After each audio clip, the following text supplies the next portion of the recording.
En primer lugar, dar las gracias al Teatro del Barrio por habernos dejado este espacio para hacer este acto. Voy a empezar yo, que soy Alejandra, del Movimiento Antirrepresivo de Madrid. Voy a hacer una pequeña introducción de qué es el movimiento, por qué luchamos y una pequeña panorámica de la represión actual en el Estado español. Luego hablará Jorge, el compañero de Distrito 14, que, bueno, como todos sabéis, está pendiente de entrar en prisión por parar un desahucio. Y por último terminará Karim, que es el abogado de Jorge. Así que, bueno, gracias por venir.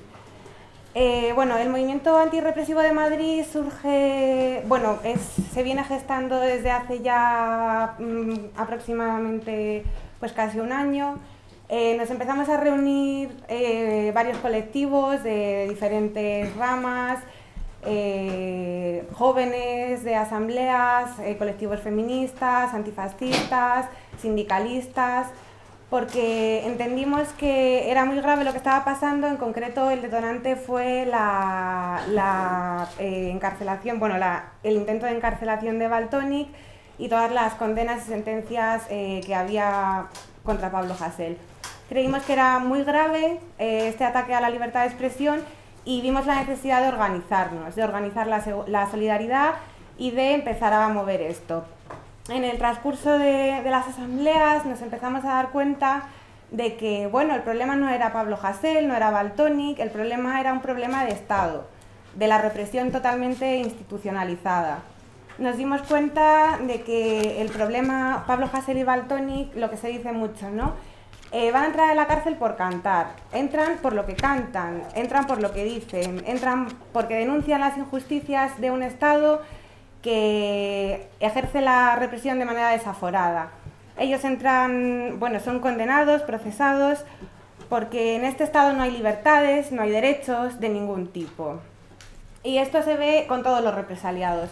Todos los represaliados lo son precisamente por intentar ejercer derechos que no tienen. Tenemos el caso del compañero Boro, que está también el día 3 de octubre, tiene juicio por intentar ejercer el derecho a la libertad de información que no tenemos. Está el caso dentro de la libertad de expresión del compañero Willy, que hace poco recibimos la noticia de que el juez decidió que sí que había indicios de delito por cagarse en Dios. No hay libertad de expresión. Está el caso de los compañeros de Amazon, que por pedir un trabajo digno han sido apaleados y procesados también.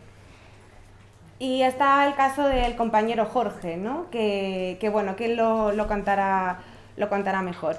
Entonces, nosotros creemos que el problema de la represión es básicamente eso. Aquí no hay derechos, no puedes ejercer ningún tipo de derecho. En cuanto levantes la cabeza para intentar pedir una vivienda digna, un trabajo digno, un mínimo de derechos que se supone que tendría que tener un Estado supuestamente democrático, ¿no? Como nos quieren vender que vivimos, te machacan, te encarcelan, te juzgan. Entonces, por eso nosotros vimos la necesidad de organizarnos, juntarnos y luchar de manera conjunta contra la represión, ya sea sindicalistas, antifascistas, comunistas, independentistas, cualquiera que sea, porque la represión la ejerce el Estado de manera unitaria y la solidaridad también tiene que ejercerse de manera unitaria. El Estado tiene todo un entramado político, judicial, montado, policial, para asegurarte que cuando te van a quitar los derechos, que cada vez son más por la crisis crónica que padece el sistema capitalista, cuando te levantes te vamos a machacar. En el caso concreto, por centrarme un poco, de hablar de lo que aquí toca ahora mismo, el compañero Jorge, lo hemos visto. Jorge va a entrar en prisión porque decidió organizarse y salir a la calle para frenar los desahucios. Desahucios que vienen causados precisamente porque no hay trabajo, porque no hay derecho a la vivienda y porque no hay ningún tipo de derecho. Luego, el policía, pues como siempre, ¿no? Nos machacan, nos apalean, impiden que ejerzamos nuestros derechos y denuncian. Ellos encima nos denuncian a nosotros. Y llega el juicio y no nos sorprendió porque, bueno, porque el sistema es así, porque lo tienen todo muy bien atado, que la jueza que le va a juzgar es Elena González Bayón. ¿No os sonará? Elena González Bayón es hermana de Inmaculada González Bayón, que es asesora de la consultora financiera KPMG, una de las peores como todas. y hermana también de Manuel González Bayón, apoderado del Barclays Center. Esto es un pequeño ejemplo de la supuesta separación de poderes que hay en este Estado supuestamente democrático, ¿no? El Estado tiene todo el entramado montado, los jueces que hay son los jueces que ellos quieren y que saben que van a defender los intereses de la oligarquía financiera que gobierna en España. Después, en la ejecutoria, que es en la fase en la que estamos ahora, nos damos cuenta de que la jueza encargada de la ejecución de la pena es María Cristina Díaz Márquez. Más de lo mismo. María Cristina Díaz Márquez recibe la Cruz de Mérito de la Policía Local en 2013. También, separación de poderes, ¿no? Lo podemos ver. Fue nombrada directora general de Política de Interior y se encargó de seguir y supervisar y montar los dispositivos de las huelgas generales de 29 de marzo y 14 de noviembre de 2012. Pertenece al mismo aparato del sistema policial y político que pone a los jueces que obviamente saben que van a defender sus intereses. Esta es la separación de poderes y la democracia que tenemos. Pero nosotros nos organizamos a raíz de, como he dicho, las condenas a Pablo Hasél y a Valtonyc, pero somos conscientes de que la represión no viene de ahora. No viene de 2012, no viene desde hace unos años, no viene de la crisis. La represión se ha estado ejerciendo en este Estado de manera sistemática siempre. Y presos políticos en las cárceles españolas ha habido desde 1939 y eso no ha cambiado nada. Y por eso nosotros estamos luchando por los encausados de ahora y estamos luchando por la gente que lleva años y años en prisión por defender su ideología, por defender los ideales y por luchar por todos nosotros. Y no nos olvidamos de ellos, que son presos que están condenados a 30 y 40 años de prisión por ejercer sus ideales. Porque en este Estado no hay libertad de organización, no hay libertad ideológica y no hay libertad de ningún tipo, como ya se ha dicho. Presos que muchos de ellos están en condiciones infrahumanas, que están condenados a morir en la cárcel porque tienen graves enfermedades que no se les están tratando. Y bueno, así nace el MAR, el Movimiento Antirrepresivo de Madrid, así nos desarrollamos en un periodo muy corto de tiempo y sabemos que al Estado esto no le gusta, obviamente. Y como no le gusta, no ha perdido tiempo en atacarnos. Y tenemos a un compañero encausado por una pancarta que se colgó en la que se denunciaban las torturas que ejercía él por omisión el ministro de Interior. Y eso no lo decimos nosotros, no decimos que Marlaska miraba hacia otro lado cuando llegaba la gente amoratada y casi muerta a las dependencias judiciales. Esto hay organismos internacionales, que todos lo podéis comprobar en cualquier parte, que lo han dicho. España no investiga ni juzga la tortura y Marlaska ha sido uno de los grandes ejecutores de eso, de encargarse de que se mire hacia otro lado. Por último, de las cosas concretas por las que nosotros luchamos, para acabar y no ser muy pesada, queremos resaltar que nosotros tenemos unos puntos básicos a nivel represivo que pedimos, a nivel antirrepresivo, perdón, que pedimos para que este Estado empiece a ser mínimamente democrático y que haya una mínima libertad. El primero de ellos es la amnistía total y el retorno de todos los exiliados políticos. Los presos políticos han sido siempre la punta de lanza del movimiento obrero y popular. Ellos han sido los que más han luchado por todos nuestros derechos y libertades que cada día nos quitan. Y por eso es uno de nuestros primeros puntos y nuestras grandes consignas: amnistía total y retorno de los exiliados. En segundo lugar, pedimos el sobreseimiento y anulación de todos los procesos judiciales abiertos por causas políticas y sociales y la devolución de todas las sanciones administrativas, porque es otra manera de sanción y de meter miedo que usa el Estado, el fundir a los jóvenes a multas, aparte de las penas de prisión, ¿no? Pedimos también, en tercer lugar, la disolución de la Audiencia Nacional, heredero directo del Tribunal de Orden Público del franquismo. No se molestaron ni en cambiar el edificio, ni los muebles, ni los jueces, ni nada. Pedimos también el cierre de los CIES, porque entendemos que es otra herramienta de opresión y violencia que usa el sistema. En cuarto lugar, pedimos la derogación de todas las leyes represivas, como la ley Mordaza, la ley de enjuiciamiento criminal y el Código Penal. La derogación total. No pedimos un cambio, no pedimos que se quiten ciertos puntos básicos o los puntos más perversos que habla por ahí el gobierno. La derogación de esas leyes que se usan básicamente para perseguir a toda persona que esté organizada, que esté politizada y que luche por sus derechos. En quinto lugar, pedimos el derecho a autodeterminación de las nacionalidades, que ha sido una fuente siempre de represión. Las nacionalidades no tienen derecho a elegir si quieren formar parte de un Estado o no, no tienen ningún tipo de reconocimiento y les van a machacar, hagan lo que hagan. Lo vimos hace poco, dentro de poco va a ser el aniversario del 1 de octubre, en el que vimos cómo la gente era apaleada solamente por votar. No estamos hablando de que hubiera hecho otras cosas, que también condenamos la represión contra eso, ¿no? En sexto lugar, la erradicación de la tortura.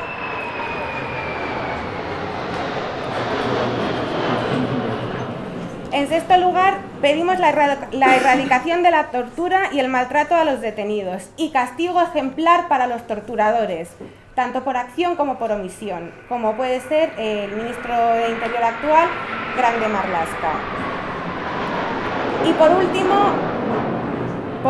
pedimos verdadera memoria histórica, y la verdadera memoria histórica sin fecha, no como piden algunos, que la memoria histórica va solamente hasta el 78 para atrás, porque parece que era el único periodo de tiempo en la historia del Estado español en el que se asesinaba a...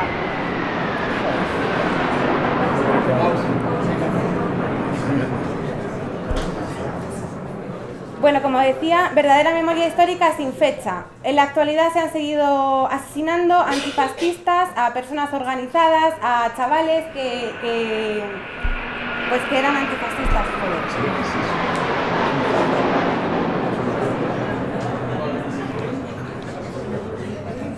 Bueno, verdadera memoria histórica para los asesinados durante el franquismo, en la transición y posteriormente, que ha habido unos cuantos.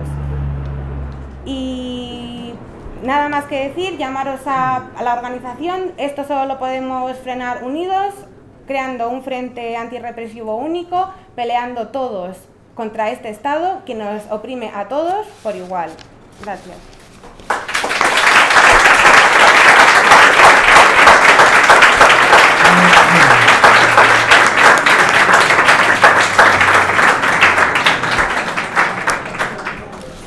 Bueno, en primer lugar, volver a reiterar los agradecimientos que ha dado Alejandra, a la gente que habéis venido, al Teatro del Barrio por cedernos el espacio. Yo voy a contar un poco lo que pasó ese día, aunque mucha gente ya lo sepa, pero bueno, lo vuelvo a repetir. Esa mañana había un desahucio en Vallecas, en el barrio de Congosto. Era un desahucio de una mujer que tenía 2 niños pequeños, entre ellos un bebé de pocos días. Ayer nos juntamos unas 30-35 personas. No había policía en un primer momento, llegó una primera patrulla de Policía Nacional que quiso acceder al portal sin comisión judicial ni nada. Se le dijo que bajaría la afectada en todo caso a hablar con ellos, y al ver cuestionada su autoridad, pues identificaron a 3 personas: a Jorge Aranda de Carabanchel, a Dani de Moratalaz y a mí. A Jorge y a Dani les llegó una multa de 600 euros por ley Mordaza.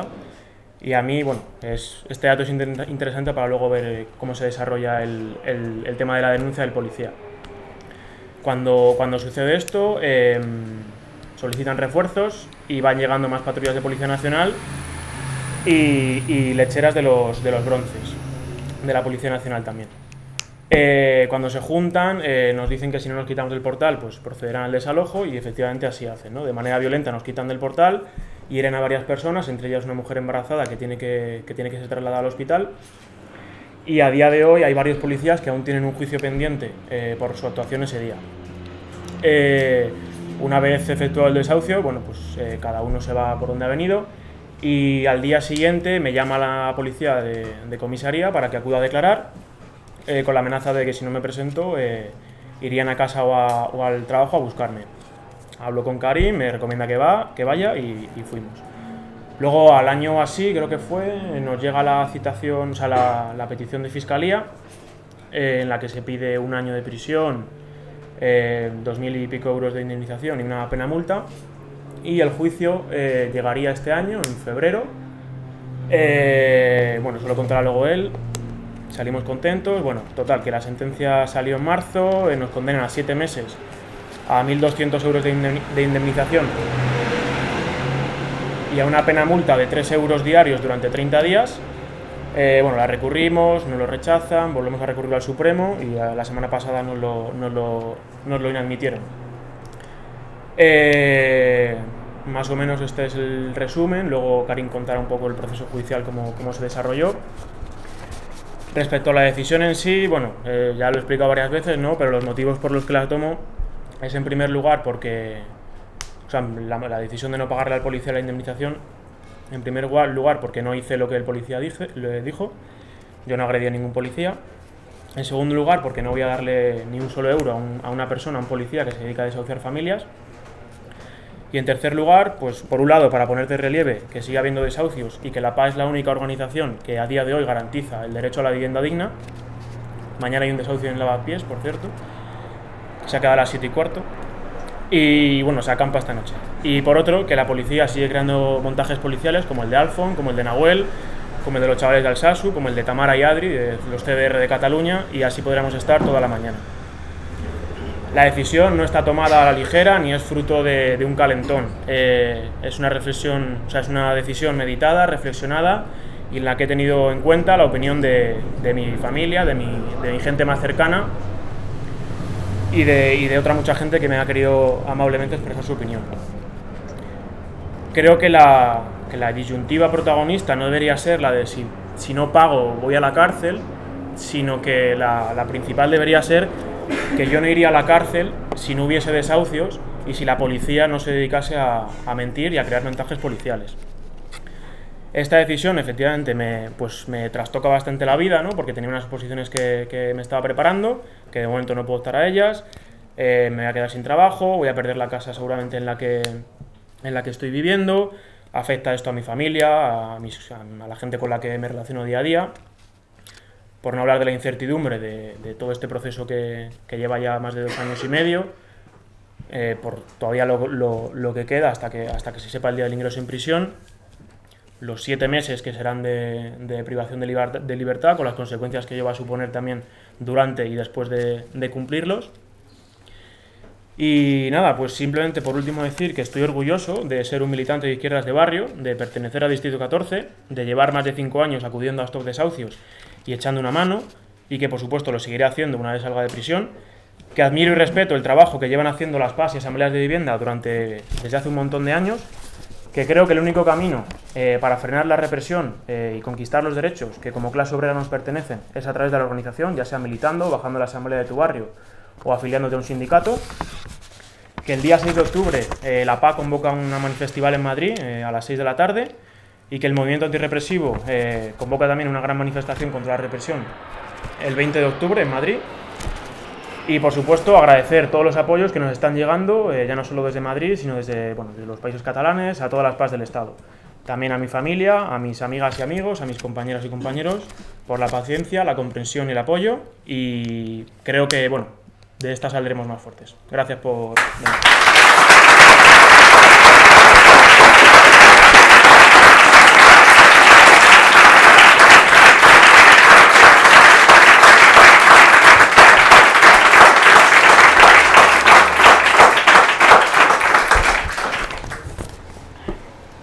Bueno, ahora voy a hablar yo un poco de la parte jurídica, de cómo ha sido el procedimiento, las irregularidades que ha habido. Voy a intentar ser breve y lo menos denso posible a nivel jurídico para que no se haga muy pesado. Pues yo lo que quería decir es eso, que en este procedimiento se ha vuelto a constatar una vez más que únicamente con la palabra de un policía, sin más pruebas, alguien puede ser condenado y acabar en prisión.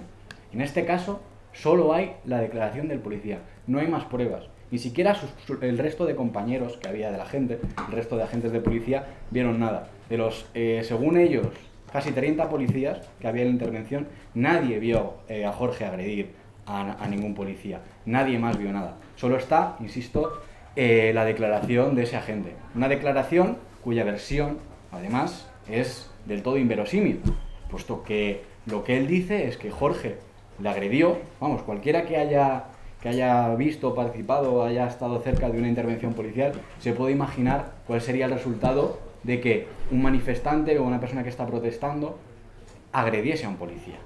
Se pararía todo, le detendrían en el momento como mínimo. Sin embargo, este agente lo que dice es que él siguió tranquilamente con Jorge le agredió, él siguió tranquilamente con la intervención y únicamente le indicó a un compañero suyo: oye, identifica a ese chico que me ha agredido. Insisto, es algo del todo inverosímil. Y encima mandan a una persona solo a identificarle. Supuestamente una persona que ha agredido a un policía, que se entiende que es violento, envían solo a una persona a identificarle, con el riesgo que supondría, en principio, para ese otro agente. También es del todo inverosímil que ningún otro agente lo haya visto. Y, por supuesto, ya que una persona agreda a un policía y se quede ahí delante esperando a que le detengan o qué sé yo. Aparte, otra de las irregularidades o de las peculiaridades de este caso es el caso del tema del informe pericial. En un caso en el que se denuncian unas lesiones, es una pieza fundamental del procedimiento y básica para que haya una condena, que haya un informe pericial. Ese informe pericial lo que debería hacer es establecer el nexo, la conexión entre los hechos que se denuncian y las lesiones que existen, para, digamos, que esa persona tiene que acreditar que efectivamente esas lesiones han podido ser producidas por los hechos que se relatan.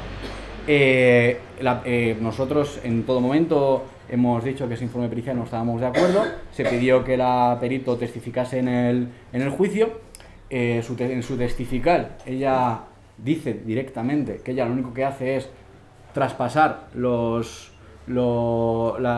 que está en el informe médico de la primera, cuando él va al hospital, que ella directamente lo traspasa todo a su informe pericial, que no hace ningún análisis sobre si esas lesiones son posibles con lo que él alega, porque él lo que alega es que le pisan la mano, y con ese pisote en la mano, él dice que efectivamente una lesión en la mano, que todos podemos entender, pero también en el tobillo, en la rodilla y en el hombro. Y con todas esas peculiaridades, la perito no hace un análisis sobre la viabilidad de esas lesiones con esos hechos que alega. Además, la perito, para establecer la indemnización, diferencia entre días impeditivos y días no impeditivos, que son días, digamos, que las lesiones, aquellos días que te impiden hacer tus funciones básicas, o días que no son impeditivos, que simplemente tratan en curarse. Para ello, ella dice que ha utilizado un parte de baja médica. Sin embargo, ese parte de baja médica no está en la causa, no existe en la causa. Esto es un hecho que hemos alegado constantemente para pedir la nulidad de este informe pericial, y es que se basa en documentos que no están en la causa. Lo hemos alegado en la primera instancia y la segunda, en todas, y no se nos ha hecho ningún caso. Por eso es la pieza básica, insisto, para un procedimiento de este tipo está completamente llena de irregularidades y en ningún caso se nos ha hecho caso. Y no contentos con que solamente la única prueba que exista sea la declaración de la gente y con eso haya sido posible la condena, es que las pruebas que hemos aportado nosotros, de contrario, por ejemplo, hay 2 testigos que dicen que estuvieron en todo momento con Jorge y que Jorge no ha agredido nada, se ignoran por completo, no se valoran directamente en ninguna de las sentencias. Y además se nos inadmiten de forma inadecuada hasta 3 vídeos de los hechos de ese día, de la intervención policial de ese día, que pone de manifiesto las contradicciones de la declaración de los agentes, del agente con la realidad. Nosotros esto lo alegamos en la primera instancia, salimos relativamente contentos, moderadamente contentos, pues porque solo había una declaración de un agente, el informe pericial no se debería haber tenido en ningún caso en cuenta. Sin embargo, nos condenaron. Es verdad que nos condenaron a las penas mínimas, tuvieron por lo menos esa pequeña decencia, pero hubo condena. Se apeló la sentencia a la audiencia provincial. La audiencia provincial casi no entró en el fondo de la valoración de la prueba. Ella lo que dice es que ella no puede entrar a valorar las pruebas testificales y la palabra del policía, puesto que es el juez de primera instancia el que condenó, el que ha tenido objeto directo de esas declaraciones, y que mejor que ella no lo puede valorar nadie. Vale, puede ser. Lo que pasa es que nosotros en la apelación también pedimos que se realizasen las pruebas que se nos inadmitieron inválidamente, pedimos que el perito volviese a declarar, porque consideramos importante que el juez de segunda instancia viese esa declaración y viese sus contradicciones. También pedimos otra testifical que se nos había inadmitido, para que efectivamente eso no fuese así, pero nos inadmiten eso y luego se justifican en que no han podido tener acceso a las pruebas para hacer una valoración adecuada. Igualmente también no entran prácticamente en los alegatos del informe pericial.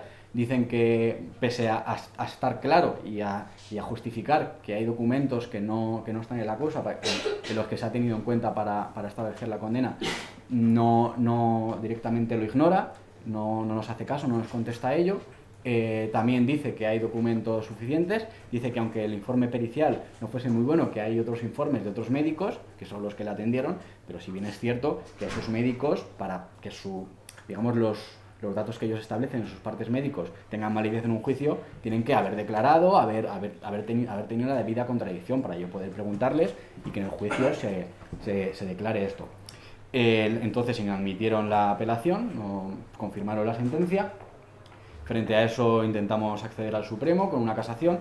Es verdad que la casación para este tipo de casos, las causas están tasadas, únicamente es por infracciones de carácter sustantivo. Bueno, digamos que tiene que ser de lo que es, no se entra en la casación a valorar los hechos probados, o sea, se tienen los hechos probados ya como firmes, y tampoco se entra a valorar en este tipo de delito las infracciones procedimentales, que es el núcleo del problema que ha habido en esta causa. Entonces la casación ha sido inadmitida. En este momento nos encontramos ya en el procedimiento de ejecución. Obviamente citaron a Jorge el otro día para que indicase qué iba a hacer con la pena y con la responsabilidad civil que le piden 1.200 y algo euros finalmente. Y Jorge, como bien ha dicho, ya ha tomado la decisión de que eso no lo va a pagar. Entonces nosotros aún así hemos pedido la suspensión, pero para pedir la suspensión hay 3 requisitos, según el artículo 80 del Código Penal, que son que sea tu primer delito, no tener antecedentes penales por condena firme, que la condena sea de menos de 2 años, cosas que cumplimos, pero también se exige un tercer requisito, que es satisfacer la responsabilidad civil. Puesto que en este caso Jorge ha tomado la decisión de no pagar la responsabilidad civil, se hace bastante complicado que nos concedan esta suspensión. Pues hay alguna posibilidad, pero mínima, de que esto suceda, así que es bastante probable que la entrada en prisión de Jorge en los próximos meses se haga efectiva. Y pues con esto he acabado, no sé si tendréis alguna pregunta. No, ya te lo sabes todo. Bueno, pues gracias.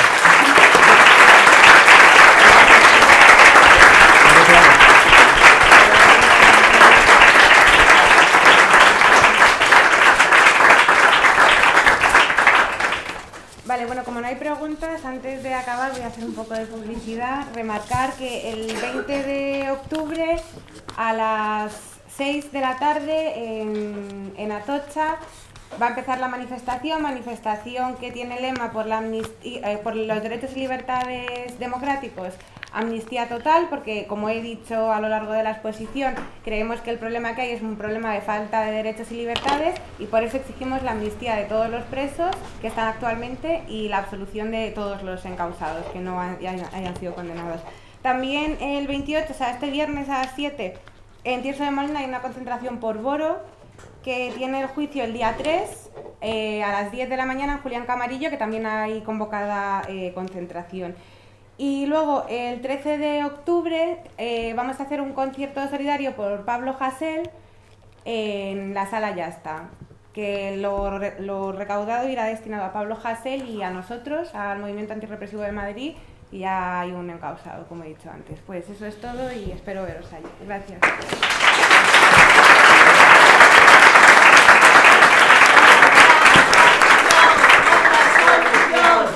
Otra solución, otra solución, otra solución, otra solución, otra solución.